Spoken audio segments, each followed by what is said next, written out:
Орта жол. Бектұрсын жұмыстан шығып жеңіл күртесінің жағасын көтеріп, күрсіне ауруханаға бет алды.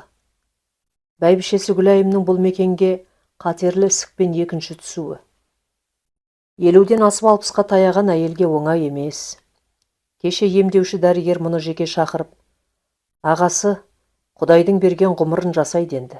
Пәлен деп еш нәрсе кесіп айта алмаймыз. Бір күн болуы да мүмкін, бір жыл болуы да мүмкін. Кешіктіріп алғансыздар. Я, көреміз ғой енді деп бұл да басы изей күмілжіген. Күтініп, күйгелектенбей, ашуланбай, тыныштық болса, ең дауасы сол. Осында бір аптада ем алсын. Сосын үйде ем домын ала берсе де болады, деп шығарып салған. Ертеңіне бәйбішесіне барғанда екеуі әңгімелесіп отырып, бәйбішесі дәрігердің не айтқанын сұрап мазасын алды. Мен олай-бұлай болып кетсем, саған қиын болады ғой. Бала-шағаның өз отбасы бар. Сенің жағдайыңды кім жасайды? Ой, қайдағыны айтады екенсің. Дәрігер күтінсе еш нәрсесі жоқ деп жатыр. Жоқтан өзгені ойлай берме. Әлі қаттай шауып кетесің. Менің аруағыма тұлыпқа мөңіреген сиырдай телмірмей жағдайыңды жасайтын адам табылса, Құдай риза, мен риза. Болды қойш, не болды жамандық шақырып? Жақсы сөз жарым ырыс. Өзім сезіп отырмын одағасы. 30 жыл отасқанда шәйдеспедік.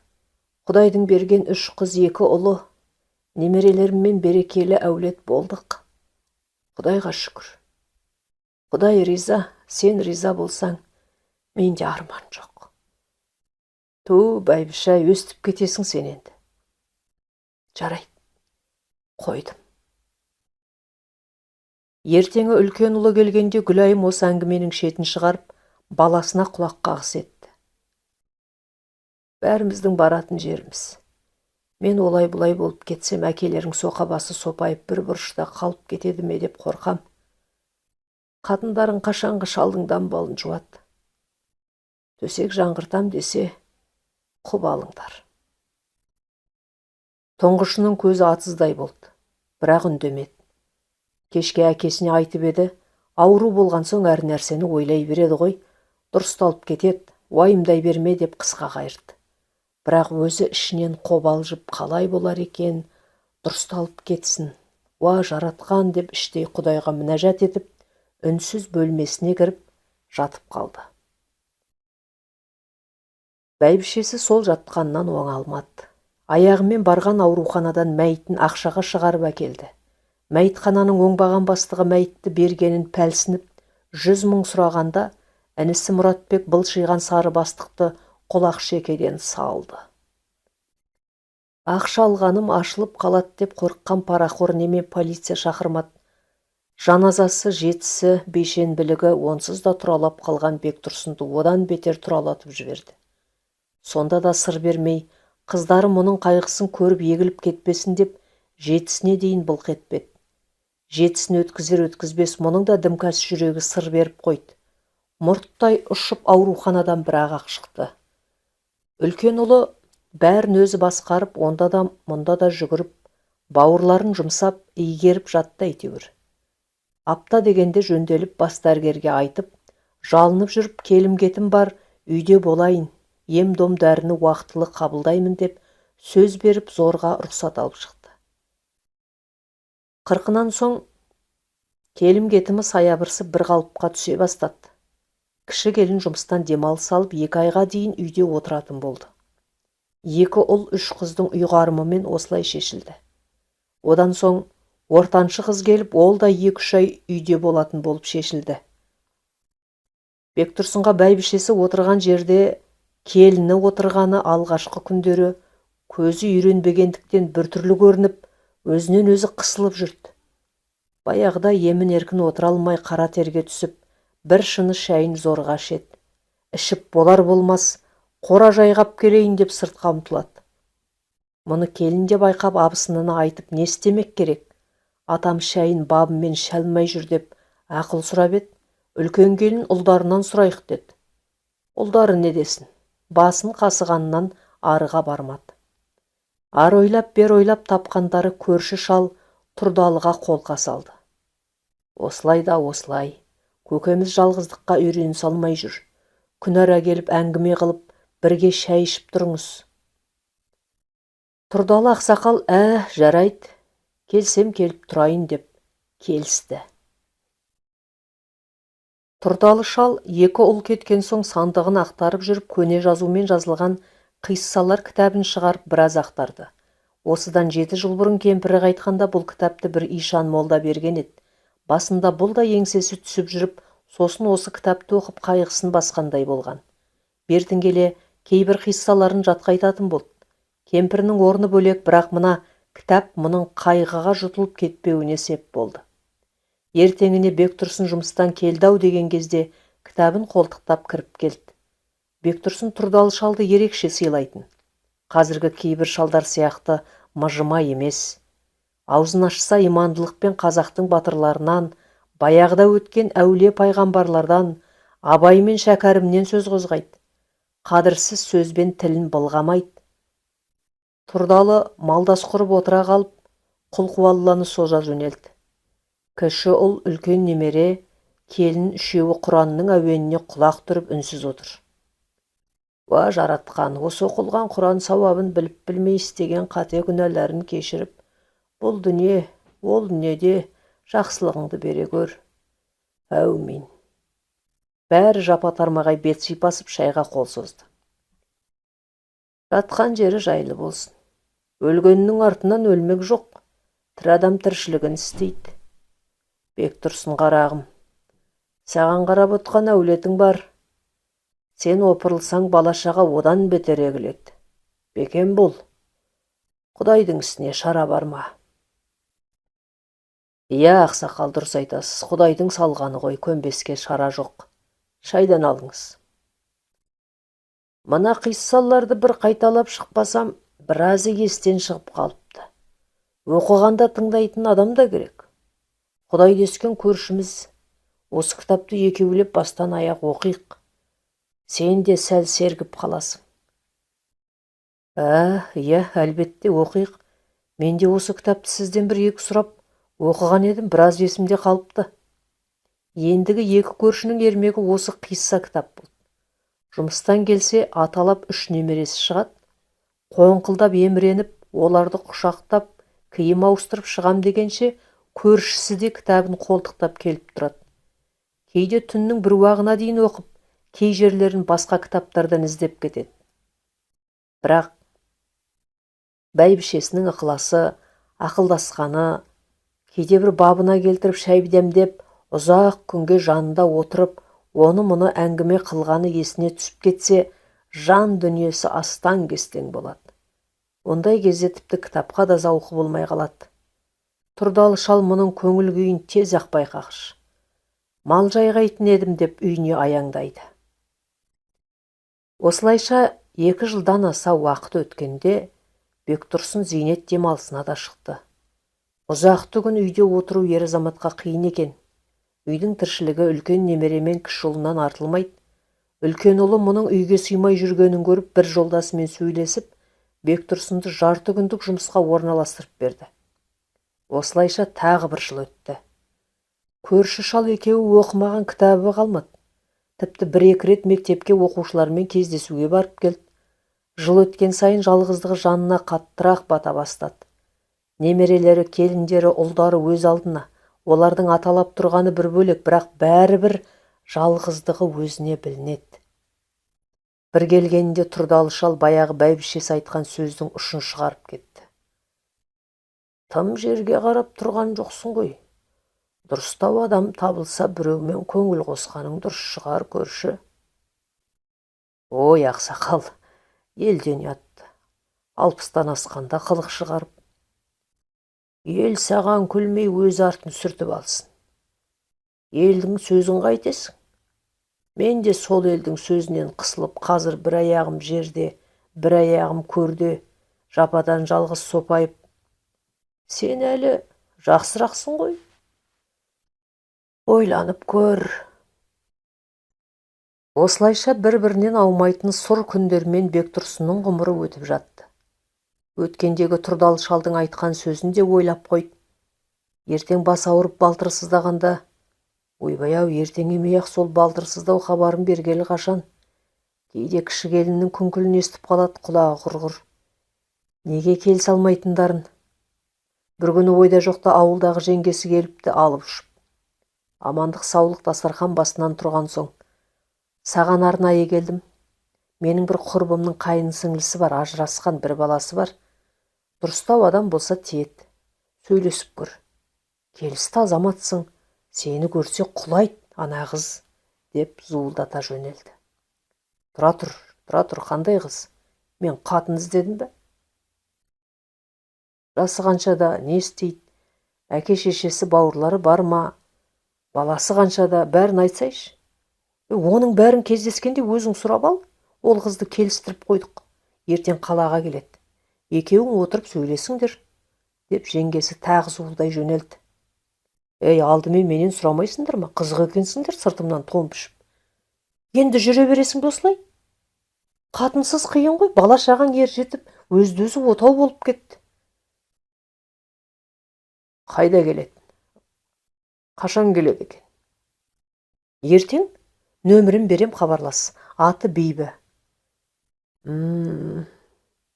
Алдын ала айту керек еді ғой. Жарайды. Оған айтып, келісіп қойған екенсіңдер. Көрейік. Сол Беймай, дұрыстап киініп бар, әй. Ертеңіне Бейбімен хабарласып күтіп алатын жерін келісті. Үстіне бір киер костюмін іліп, көлігін оталдырып қалаға шықты. Бейбі де жеңгесі сияқты сусылдаған сөзі көп қатын екен, қырықты еңсеріп тастаса да әлі сыр бермеген. Бәке, келін бар ғой. Бір келіні қолында деп еді. Иә, келін бар ғой. Дұрыс, үйдің тірлігіне келін жақсы. Пенсияңды өзің аласың ба, әлде балдар картішкенді алған ба? Бектұрсынға мына қатынның сөздері ұнамай отыр. Адам болам, семья болам деген адамның сөзі емес қой мынау. Сен маған тиесің бе, әлде пенсияма тиесің бе? Ой, бәке, ашуланбаңыз, жалпы сұрап жатқаным ғой. Менің ұлым қалада нағашысының қолында, сол жақта жақсы мектепте оқиды. Ақылы оқиды. Соған айына жіберіп тұратын қаражат керек. Менікі бірде бар, бірде жоқ. Оның үстіне байға тисем, келін жұмсап, үйде отырмайым ба? Қой, қарағым, қиюы келмеген әңгіме болды мынау. Осы жерден тоқтай салайық. Не болды? Пенсияңызды менің ұлыма қимай қалдыңыз ба? Ол да ер жеткенде сіздің бір балаңыз болады ғой. Сау болыңыз. Мынау келіп кеткен такси ақыңыз. Үйіне қайтып келе жатып ойға батты. Мынандай қатын ертең басына әңгір-таяқ орнатудан да, айғай шу шығарудан да тайынбайтын сияқты. Тоқал ешкім үй сұраймын деп құлақтан айырылыпты. Осы күніме зар болмайын. Қатыны құрсын. Құдай өзіме қуат берсін. Ойланып отырып үйге жетіп қалғанында байқамапты. Атасының реңі солыңқы кіргенін көрген келіні үнсіз шайын қамдай бастады. Шайды кейінірек ішем, қарағым. Шаршаңқырап тұрмын. Бөлмесіне кіріп бүк түсіп жатып қалды. Бәйбішесі саф алтын екен ау. Көз қарасынан түсінетін еді.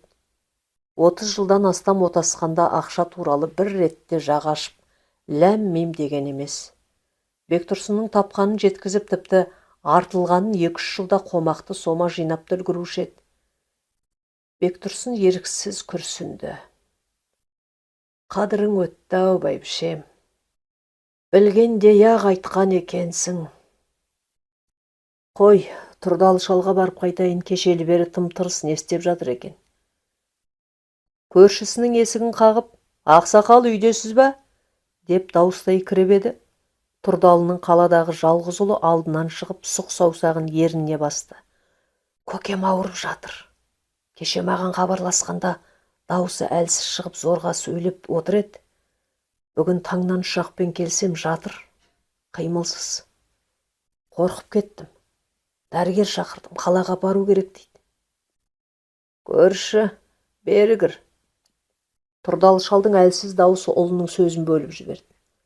Өй ақсақал, ассалаумағалейкум. Балаңыз келіп еркелеп жатырсыз ба? Деп қалжыңдай көңілін көтере кірді. Бектұрсын, мына дәрігер қалаға алып кетем дейді. Сен маған хабарласып тұр. Анда орыс айып кеткен мәңгүрт немелермен не әңгіме қылам? Көрші қазір қалада қазақша сөйлейтіндер көп, бұрынғыдай емес. Көп сөзді ғой бала. Тіпті сен бізбен бірге жүр. Менің жатқан жерімді көріп қайтасың. Келгенде адасып іздеп жүрмей, келгеніңе жақсы. Бектұрсын көп ойланбай бірге баратын болды. Көршісінің көңілін қимады. Бірге барып шалды орналастырып қайтып үйіне жеткенде шалдың баласынан хабар жетті. Көршісі жүріп кетіпті. Жалғыз ұлды күткен екен. Іштегі кәрі жарасы алып тынды. Қайтадан киініп қалаға шықты. Баласы қазақи салт дәстүрден хабарсыз, ал жалғыз бауыры Мәскеуде ғылыми қызметте. Одан қайран жоқ. 2 күн қалада жатып көршісінің сүйегін ауылға жеткізді. Ауылдас көршілері бар, баласы бар, ұйымдасып жүріп рәсімдерін өткізіп, 4 күн дегенде әйтеуір тыным тапты. Шалдың баласы кетерінде 3-4 кітапты мұның қолына ұстатты. Әкем сізге берсін деді. Жарайды. Енді әкеңнің 40-ын өткіземіз, 1 айдың айналасы. Қаражатың болса мал ал. Қалғанын ауылдың молдасы өзі айтар, не алып не қоятынын. Дастарханы біздің үйдегі жеңгелерің көмектесер. Жарайды аға. Осылайша бәйбішесі кеткенде көңілін демеп, ауыр күндерінде жанынан табылған ауылдасы да келмеске кетті. Бектұрсын жұмысын да қойып, томаға тұйық болып алды.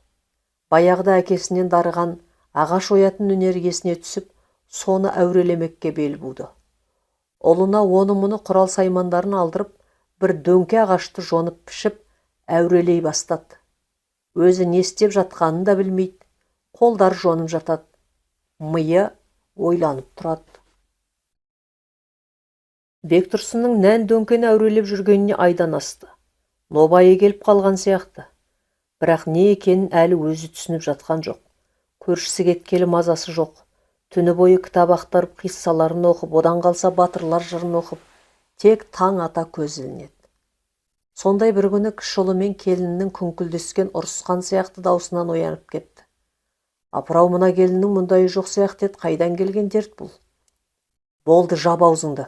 Екінші мұндай сөзіңді естімейтін болайын. Екінші естісем төркініңе апарып тастаймын. Маған десең 10 бала тусаң да әңгіме осымен тәмәм. Ұлының даусы қатқыл шықты. Келін жым болды. Апырай, не көрсті екен? Татуақ еді. Маған бола сөзге келіп қалды ма? Ой дүние-ай, өз бала шағама масыл болғаным ба? Құдай-ай, көрсетпеген нең бар еді тағы. Одан да тыншымен, әберіммен ала қойғаның жақсы еді ғой. Бектұрсын күрсінді. Жарты сағаттай үнсіз жатып төсегінен тұрып сыртқа шықты. Жуынып, шайынып келіп, шай қоя қояйын деп шәугімді ұстаған сол ет кіші келіні шырп-пыры шығып шәугімге жабысты. Ата, өзім қойып берем. Өзім істеймін бәрін, отыра беріңіз. Онсыз да ұрыс естідім бүгін. Кім ұрсып жүр саған, қарағым? Ұлыңыз әкеме жөндеп қарамайсың деп әбден ұрысты. Жүдеп кетті дейді. Менің түк күнәм жоқ қой, ата. Жарайды. Жұмысынан келсін, онымен сөйлесем. Шайыңды қамдай бер. Теледидарды қосып еді, беті быттиған орыс депутат малтасын езіп отыр екен. Осылар қазақ таппағандай орыстан неге депутат сайлайды екен өзі? Әй, бірақ қазағың қай оңып тұр дейсің. Бәрі жемқор. Бір кезде кіші немересі бөлмеден аңырай шықты. Енді оянса керек. Атасын көріп концертін одан да дүте түсті. Атасы қоңқылдай барып, емірене көтеріп, еркелете бастады. Малдас құрып немересін мойнына мінгізіп, ырғап, ойната бастады. Құдайдың мұнысына да шүкір, немере балаға қарағанда тәтті болады деуші еді, рас екен ғой. Осылай аталы немерелі екеуі ойнап отырғанда, Тұрдалы шалдың ұлы сәлем беріп кіріп келді. Ассалаумағалейкум көке, қалайсыздар, амансыздар ма? Денсаулық қалай? Әлексалам, кел балам, шүкір жақсымын. Өздерің үй ішің аман ба? Шүкір көке. Өткенде әкемнің қырқына көмектесемін деп едіңіз ғой. Мен мал алатын ақша алып келдім. Одан басқа анау мынауына деп біраз қаражат жинап қойғам, соны сізге ақылдасуға келген едім. Дұрыс, мұны енді бір 10 күннен кейін өткізейік. Алыс жақын келім кетім бар, хабар айт. Ауылға өзіміз хабарлармыз. Малды осы ауылда сататындар бар, әкеңді бәрі танитын. Дұрыстау мал аламыз, қалғанын көптеп көлемдеп өткіземіз. Онда мен сізге ақша тастап кетейін, сіз соятын малды сұрастырып қойсаңыз. Жарайды, мал алып қоярмыз. Онда мен 2 күн алдын келіп дайындығын жасаймын, ал мен жүрдім онда. Нан ауысты, тамақ дайындап жатыр, асықпасаң қонып кет. Көке, жұмыстарым бар, нан ауыстырып шығайын. Әнеміне дегенше көршісінің 40 күні де келіп жетті.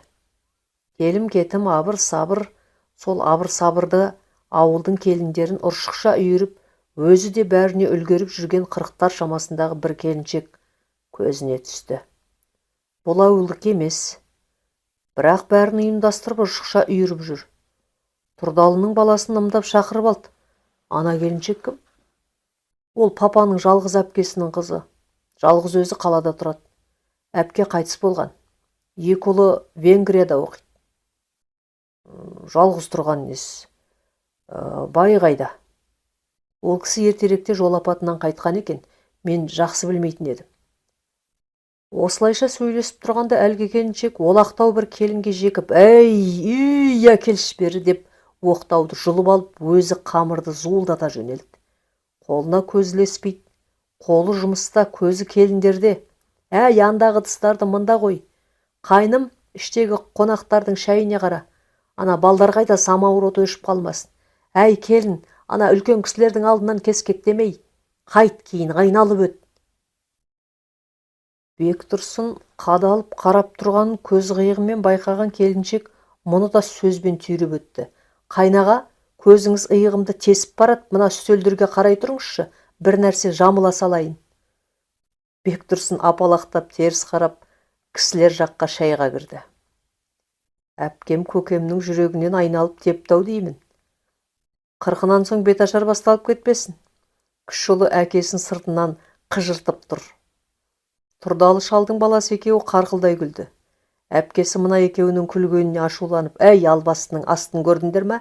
Басын шалқалап, қарқылдап күлгендес мыналардың. Жай күліңдер, той емес түгі. Екеуі ауыздарын басып безіп жөнелді. Келіншек Бектұрсынның жүрегінен теппесе де сезімін шымшылап кеткені рас еді. Бектұрсын есік алдына көнегөз самауырды шұқылап отырған. Суағары босап, қақпағы да, тұтқалары да солқылдап қалыпты. Бір жас жігіт сәлем беріп кіріп келді. Ассалаумағалейкум көке. Әлексалам, қай баласың? Арғы көшедегі Абайдың баласымын көке. Кел. Көкең қалай, апаң жақсы ма? Шүкір жақсы көке.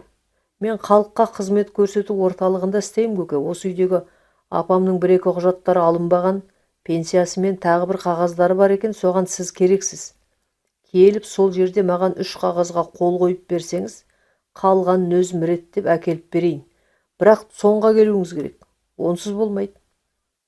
Жарайды. Қашан барайын? Ертең келіңіз, мен дайындап қоям. Қол қойып кетсеңіз болды.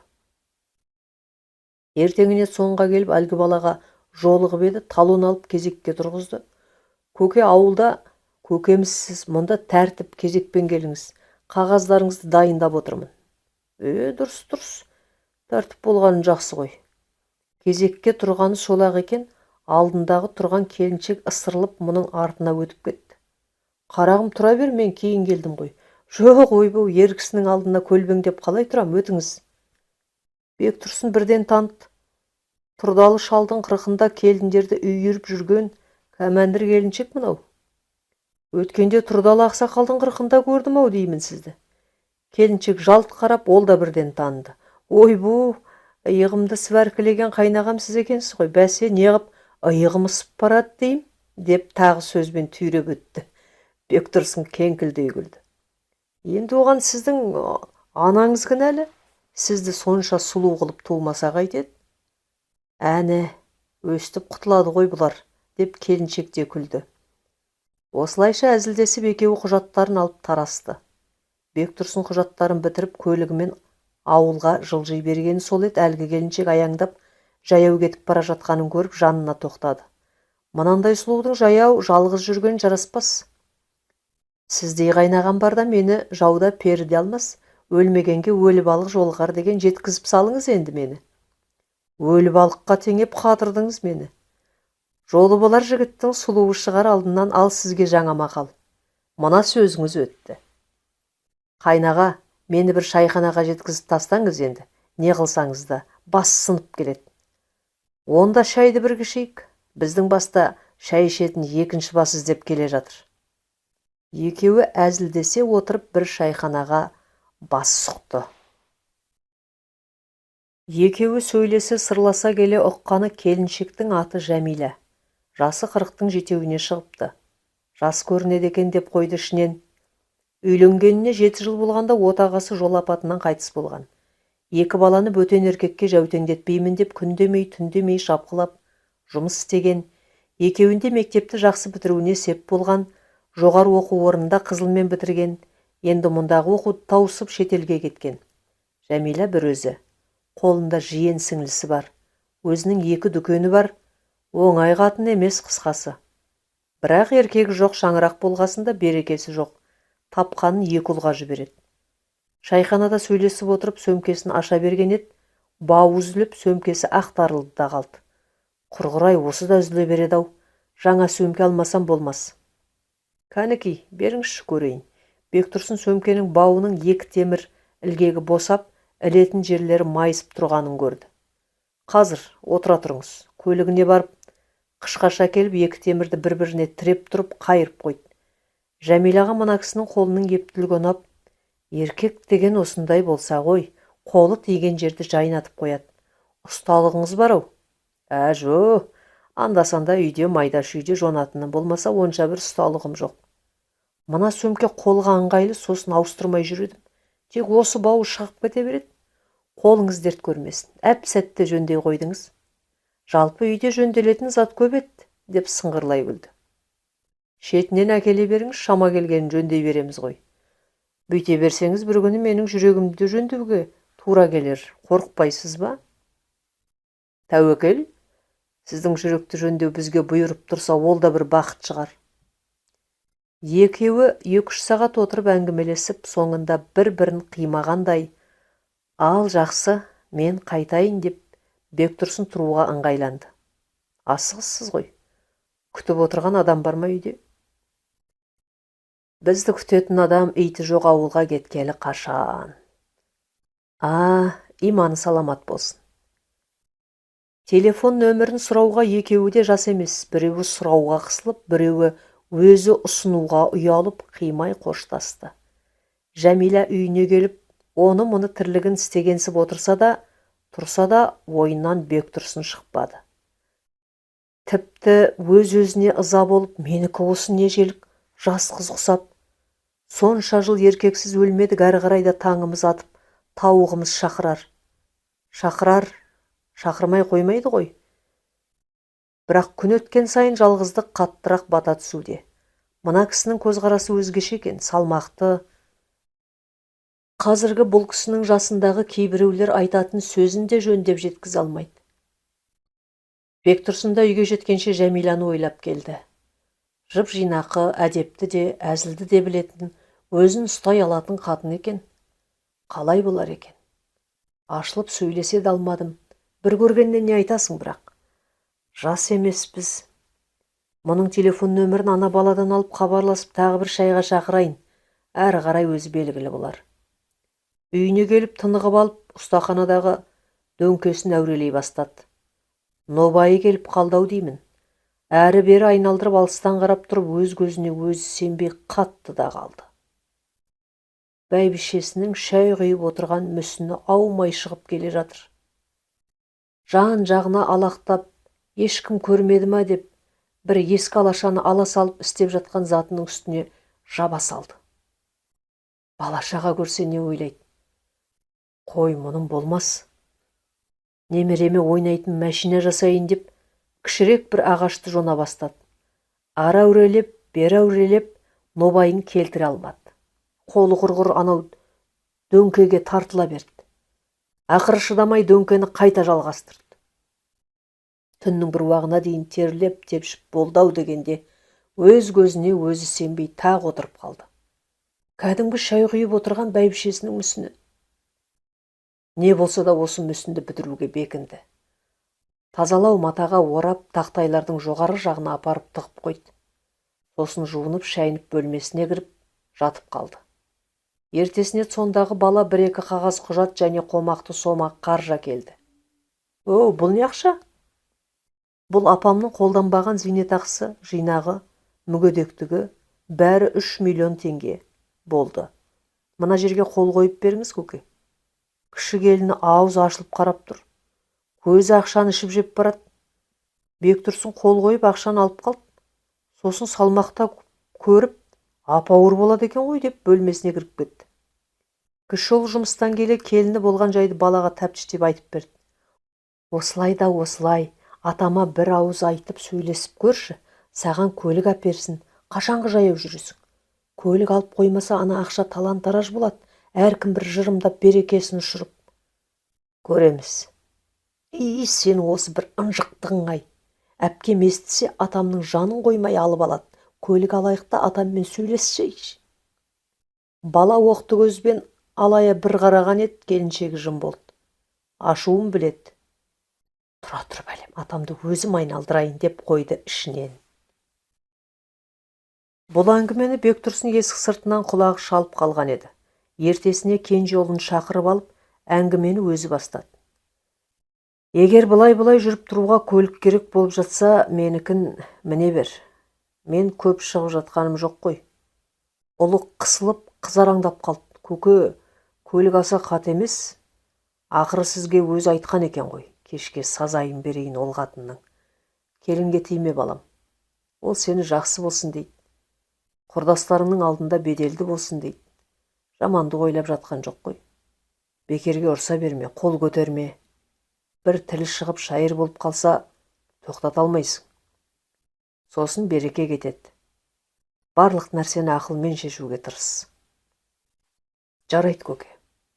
Ал машина керек болып тұрса, баратын жеріңе барып келіп тұруға айдап тұрсаң, мен жоқ демеймін. Ендігі жылға дейін бір көлік алуыңа көмектесем. Жақсы, көке.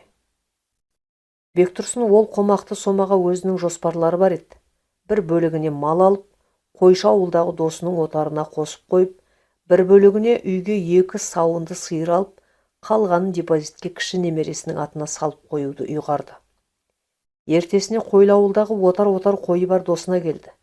Көптен көріспеген 2 дос арқа-жарқа болып, біраз қауқылдасты. Бектұрсын мал алып қойсам деген ойын бөлісіп еді, досы құптай кетті. Сол жерде 10 қозылық қойдың бағасын санап беріп, түсін түстеп, мына қойларың енді менікі деп екеуі уағдаласып қайтты. Досы да бұған өтінішін айтып, мектеп бітірген кенжесін қалада орналасып пәтер табуына, онысы мұнысына көмектесуін сұрап, алған соманың жартысын мұның қалтасына қайта тықты. Сонымен 2 дос бір қойдың басын мүжіп, досы қоярда қоймай қонып кет деп алып қалды. Ертеңі кешке дейін қымыз ішіп, атқа мініп, біраз демалып, кешқұрым үйіне келді. Кіші ұлы жымыңдай қарсы алды. Сізді бір әдемі келіншек іздеп келіп кетті. Бір затыңыз сол кісіде қалып кеткен екен, тек өз қолына беремін, хабарлассын деп нөмірін тастап кетті. Телефонын алып қалдырған нөмірге хабарласып еді, ар жағынан Жәмиланың сыңғырлаған дауысы естілді. Алло, кім екен? Амансыз ба, кәмәндір келіншек? Армысыз, Сварщик мырза? Бектұрсын көңкілдей күлді. Мына атауды маған мықтап таңдыңыз ғой. Енді мықтап сваркілеген атау мықтап таңылады ғой. Осы телефонға қол созғанымда арқа жоным ысып қоя берді. Өзім де сіз ау деп ойлаған едім. Дұрыс, жарайды. Менің бір затым сізде қалып кетіпті дейді. Не зат болды екен ол? Ойбу, мен сізді біледі екен десем. Табыңыз ойланып. Сосын ертең өткендегі шай ішкен шайханаға келіңіз. Таппасаңыз сізге айып бол. Бектұрсын тағы күлді. Іштей не зат болды екен деп ойлап та тұр. Жарайт, келістік. Сағат 2-де сол жерде жолығайық. Сөйлесіп болған соң оны мұны заттарын бір қарап шықты. Бәрі орнында. Не зат болды екен? Құжаттарын машинадан шығарған жоқ. Бас киім кимеген. Әр ойлап, бер ойлап, еш нәрсе түсіре алмады.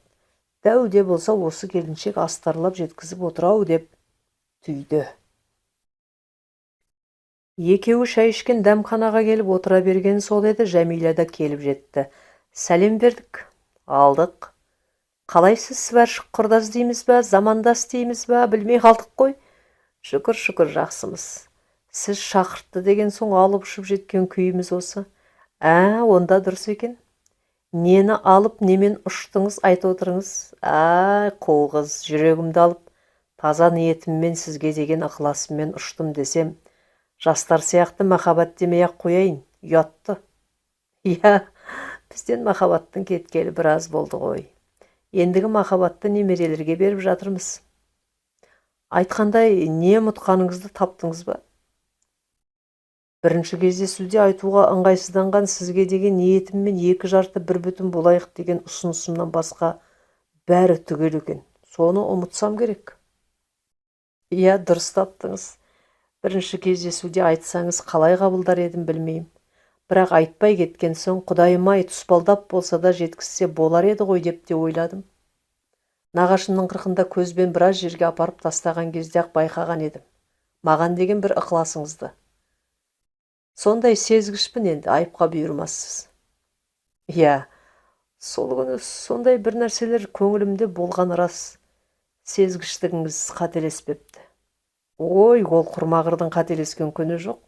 Екеуі тағы да ұзағынан отырып әңгімелесті. Тағдырларын тоғыстырып жатса бала-шаға қалай қабылдайды, оны да ескеру жайын сөйлесті. Келесі апта осы жерде кездесетін болып уағдаласып тарқасты. Бексұлтан үйге келген соң бала-шағасына қалай жеткізерін білмей біраз қиналды. Әр ойлап, бер ойлап, бала-шағасын ертеңіне жинап, ойындағысын ашып айтты. Осылай балалар, бәрің өз алдыңа үй болып отау құрып, өздеріңнің отбасы бала-шағаң бар, жалғыздық сендердің басыңа бермесін. Мен бір құмарлықтан еріккеннен үйленейін деп отырған жоқпын. Кіші қызы кіржің ете қалды. Оны үлкен ұлы байқап қалып, әке, біз сізді айыптамаймыз. Сізді айыптайтын, кінәлайтын деңгейде демеспіз. Айтып отырғаныңыз ақылға қонымды нәрселер. Бәріміз ризамыз сізге, деп нүктесін бірақ қойды. Сыртқа шыққан соң қарындасын шетке алып кетіп дүрсе қоя берді. Не болды сонша, аузы басыңды тыржитып? Не ол жас баладай желігіп үйленіп? Анамның аруағы, анаңның аруағы келіп кір-қоңын жуып беріп жатыр ма? Әлде белін уқалап әңгімесін тыңдап сырласып жатыр ма? Мына сөзіңді екінші естімейтін болайын. Былтыр қыста жанында отыруға 2 апта зорға шыдап қашып кеткенің есіңнен шығып кетті ме? Болды, осымен әңгіме тамам. Әкеме сөйлеп жүрме, жаның шығарам. Жәмила да 2 ұлына телефонмен хабарласып жағдайын айтты. Қанша дегенмен Европа көрген адамдар, олар тіпті қуана қабылдады. Қасыңда жаныңа желеу болатын адам болғаны бір бақыт, біз де сізді уайымдап жүруші едік. Мынау жақсы жаңалық деп қуаныштарын жеткізді. Араға ай салып, жақын ағайын туман шақырып, екеуі ел білсін дегендей той ырымы деп кішігірім жиын өткізіп, бас қосты. Әлбетте, ағайын арасында да пыш-пыш болмай қалған жоқ.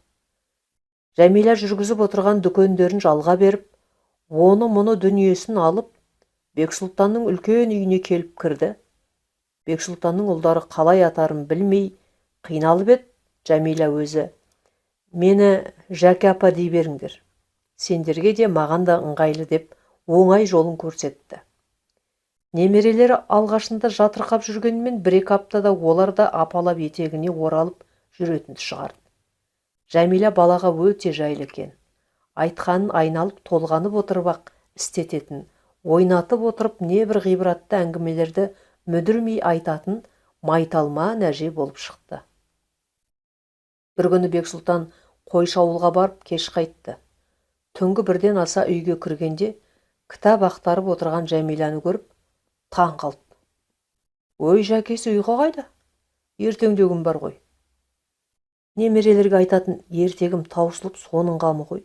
Бір айтқаныңды қайталасаң бірден біліп қояды. Жаңасын айтып бер деп қиғылық салады.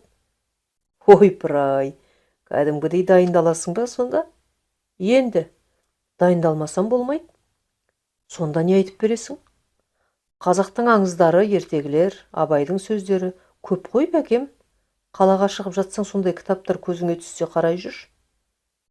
Ой, мені Алматыда букинист досым бар. Қаласаң апарып келейін. 3 бөлме толы кітабы бар. Қайтарып берем десең оқуға береді ғой. Менің алған кітапты қайтаруым қиындау. Жарайды, бір-екі ұнаған кітабыңды әпербақандықпен тартып алармыз. Жоға, сатып алайық. Ой, ол өлсе сатпайды кітабын. Кітап ауруы ол. Ертең қолың бос болса барып қайтайықшы. Жарайды, жәкесі. Осылайша ертеңіне екеуі қалаға барып қайтатын болып келісті. Екеуі қалаға барып біраз кітапты оқып қайтып берем, біраз кітапты сен бәрібір мұны оқымайсың, ал бір кітапты мынау саған тіпті қажет емес деп тартып алғандай 12 кітап алып олжалы қайтты. Екеуі асықпай жолдан тоқтап шәйлерін ішіп, одан қалса базарға соғып, қайтар жолда әңгімелесіп келеді. Досың байғұс жарты дүниесінен айырылғандай жыларман болды ғой деп Жәмила жымиды. Әй, сол кітаптарды оқымайды ол. Әйтеуір жинау. Баяғыда айтқанмын, кітапхана аш деп. Көне кітаптарым жоғалып кетеді деп қорқып ашпады.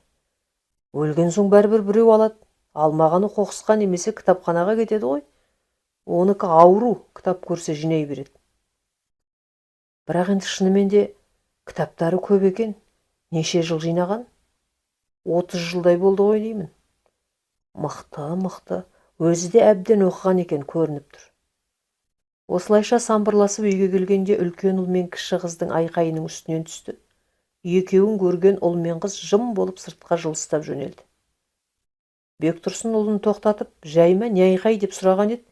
Жай өткендегі ақшамды қайтармай жүр деп жақауратты. Бірақ өтірік айтып тұрғаны көзінен көрініп тұр еді. Бектұрсын Жәмилаға қарап ыңғайсызданып қалды. Жәмила жүр дегендей ымдап бөлмеге кіріп кетті. Бөлмеге кірген соң, бәкем, еш уайымдама, бұл мәселені ушықтырмай өзім шешем. Сен араласпай ақ қой. Ұлға да айт, айқай шу шығармасын. Өзім реттеймін. Жарайды. Мен ертең 3 күнге қалаға кетем. Бектұрсынның көзі атыздай болды. Тыныштық па? Бәкесі, еш уайымдама, 1-2 тірліктерім. Дүкеннің жол ақшасы. Анама кіріп шығам. Кешқұрым кіші қызды шақырып алып Жәмила саябаққа келді. Айта ғой шырақ, не ұнамайды? Анамның аруағын сыйламай үйленген ұнамайды. Дұрыс. Анаңды жақсы көруің заңдылық. Демек әкеңді жек көресің ғой. Жоқ, әкемді жақсы көрем. Жоқ, жек көресің. Бұлай істейік. Ертең қолыңа дәптер ал. Анаң бар кездегі әкеңнің көңілін сипаттап жаз. Анаң қайтқаннан кейін көңілі қалай болды, оны жаз. Сосын мен келген соң үйдегі аура қалай өзгерді, соны жаз. Ертең мен тірліктеріммен қалаға кетем. 3 күн болмаймын. Сол 3 күндегі әкеңнің көңіл күйін жаз. Сосын салыстыра оқып көр. Содан шыққан нәтижені екеуміз талқылайық. Келісесің бе? Сіз психологсыз ба? Қазақтың әрбір қызы, анасы, әжесі психолог болуы шарт. Онсыз үй болуың қиын. Жарайды, жазайын. Осымен келісіп екеуі үйге қайтты. Ертеңіне Жәмила шынымен де 3 күнге қалаға кетті. Біраз уақыттан бері жанында болғанға үйреніп қалған Бектұрсын үйге сыймай, оны бір шұқылап, мұны бір шұқылап, немерелерімен ойнап біраз уақыт өткізді. Кіші немересі Жәмиланы іздеп үйді басына көтерді. Бір кезде ұстаханада жатқан бітпеген мүсін есіне түсті. Бәрін тастай сала соған ұмтылды. Соңғы штрихтары қалған мүсінді 3-4 сағатта бітіріп тастады. Бітіріп алып енді мұны не істеймін деп отырғанда, кіші ұлы мұны іздеп ұстаханаға бас сұқты. Анасының шай құйып отырған мүсінін көріп, көзі бақырайып кетті. Өзіңіз істедіңіз ба? Иә. Осынша жыл сіздің мұндай шебер ұста екеніңізді білмеппін. Мына мүсінді маған беріңізші. Оны қайтесің? Бір мүсінші досым бар. Сол осындай туындылар іздеп жүреді. Мұны бәрібір үйге қойған ыңғайсыз. Бектұрсын ары ойлап, бер ойлап, жарайды алсын. Бірақ аяқ асты болып қалып кетпесін деп ескертті. Кенже ұл мүсінді орап әкесінің көлігімен қалаға кетті. Бектұрсын оны мұны шұқылап, 2 күнін өткізіп, 3-ші күні көлігіне мініп, Қойшы ауылға тайып тұрды. Мұның бәрін бақылап, дәптеріне жазып жүрген қыз қайран қалды. Әкесі шынымен де анасы қайтқалы қатты жалғызсырапты. Бұлар сезбеген екен. Бәлки ағалары сезген, бұл ғана сезбеген ба? Жазғандарын тағы бір саралап оқып шығып, әжесінің айта беретін жалғыздық жаратқанға жарасқан деген сөзін күбірлей қайталады. Ақмақтықпен әкесін тағы жалғыздыққа ұшырата жаздапты. Өзінен өзі ұялып кірерге тесік таппай қара терге түсті. Ағасы ақмақтығын бетіне басып тұрғандай, соғанда миың жетпеді ме ақмақсың деп жекіп тұрғандай көрінді. Жалма-жан ағасының жұмысына таксилетіп жетті. Ағасы мұның өрт сөндіргендей түрін көріп шошып кетті. Не болды? Еш нәрсе, саған келдім. Тыныштық па? Мен қатты қателесіппін. Жәмия апа өте ақылды, сабырлы, керемет кісі екен. Әкем қатты жалғызсыраған екен ғой. Енді түсіндің ба? Иә, енді түсіндім. Жарайды, ештен кеш жақсы. Ертеңіне Жәмила үйге келгенде Бектұрсын Қойшы ауылдан келмеген еді. Кіші қыз үйде бала шағамен жалғыз отырған. Әкең қайда, ерке қыз? Әкем Қойшы ауылға кеткен кеше, бүгін келем деген. Жарайды, келіп қалар. Балалар ұйықтап жатыр ма? Иә, мына ыстықта аздап демалмаса болмайды. Ұйықтатып тастадым. Шай қояйын, шаршаған шығарсыз. Сөйтші. Екеуі отырып үнсіз шай ішті. Оны мұны әңгіме қылған болды. Кіші қыз шыдамай әңгімені өзі бастады. Жәмия апа, ау жаным, мен сіз айтқандай бәрін жаздым. Оқыдым, саралап көрдім. Менікі тіпті де дұрыс емес екен. Кешіріңіздерші мені. Шолақ ойлайтын ақмақ болыппын. Жәмила орнынан тұрып келіп кіші қызды құшақтады. Еш нәрсе етпейді, ерке қыз. Бастысы түсінгенің. Кәрілік деген бір сынақ. Біреу көтереді, біреу көтермейді. Еркек адамға қиындау болады. Содан айтады екен бұрынғы әжелеріміз шалына. Менен бұрын сен кет деп. Ол бір қарғыс емес. Мен қайтып сен жалғызсырап қор болма деген ізгі ой екен. Әйелдің бақыты отағасы мен отбасы. Соны түсін, жаным. Осылай екеуі құшақтасып отырғанда Бектұрсын кіріп келді. Жарасып құшақтасып отырсыңдар, деп әзілдей кірді. Немене бәкесі, қызғанып кеттің бе? Кел, сені де құшақтайық деп екеуі екі жағынан құшақтай алды. Ой, ауа жетпей жатыр, өлтіресіңдер. Екі сұлудың құшағында тіл тартпай кетіпті деген атың қалады. Тарихта қаласың. Үшеуі арқа-жарқа күлісті. Өстіп тұрғанда екі немере оянып келе сала олар да жабысты. Оларды көтеріп бәрі үймелеп жатқанда үлкен ұл да келді. Немене күресіп жатсыңдар ма? Құшақтасып жатырмыз. Менші, мені де құшақтаңдар онда. Кәуап әперсең сені де құшақтаймыз. Әпермесем құшақтамайсыңдар ма? Әперсең қаттырақ құшақтаймыз. Отырыңдар онда. Мәшинеге барып кәуап жеп қайтайық. Бәрі жамырай күлсіп құшақтасып бара жатқан отбасына қарап тұрып, Бектұрсын күбірлеп, Құдайға шүкір, деді. Соңы. Оқыған Нұрлыгүл Өтемісқызы.